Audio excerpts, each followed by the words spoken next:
Nagbahagi ng pre-love clothing ang Bohol Police Provincial Office sa pamumuno ni Police Colonel Patricio Digay Jr., Provincial Director sa pamamagitan ng Police Community Affairs and Development Unit, na pinangungunahan ni Police Lieutenant Colonel Albert Tare, Chief Picadu, noong Desyembre 7 taong kasalukuyan sa Camp Francisco de Guhoy, Tagbilaran City.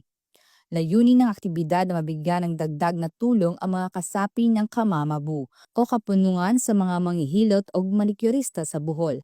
Ito ay bilang tugon sa iba't ibang pangangailangan ng kanilang sektor. Ang mga ipinamigay na kasuotan ay bahagi ng relief collections na orihinal na nakalaan para sa mga biktima ng Typhoon Tino sa Cebu. Ngunit dahil nakatanggap na ng sapat na supply ang mga apektadong lugar, minabuti ng PNP Bohol na ilaan ang mga donasyon sa mga piling komunidad sa Tagbilaran upang masigurong mapakinabangan ng mga ito. Sa tulong at direksyon ni Police Colonel Digay na isa katuparan ng pamamahagi ng maayos at organisado na mainit namang tinanggap ng mga benepisyaryo.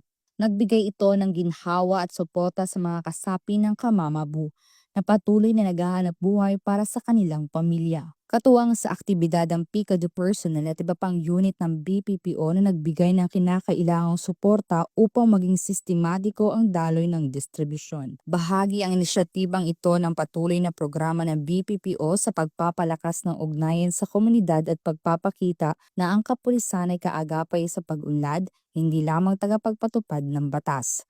Ang matagumpay na aktibidad ay nagdulot ng pasasalamat at pag-asa sa mga residente at nagpapatibay sa tiwala at koneksyon ng pulisya sa mga sektor ng lipunan na kanilang pinaglilingkuran. Mula dito sa Central Visayas, ako yung Police News Network Correspondent, Patrolwoman Judith Ticanor, alagad ng batas, tagataguyod ng Balitang Pulis.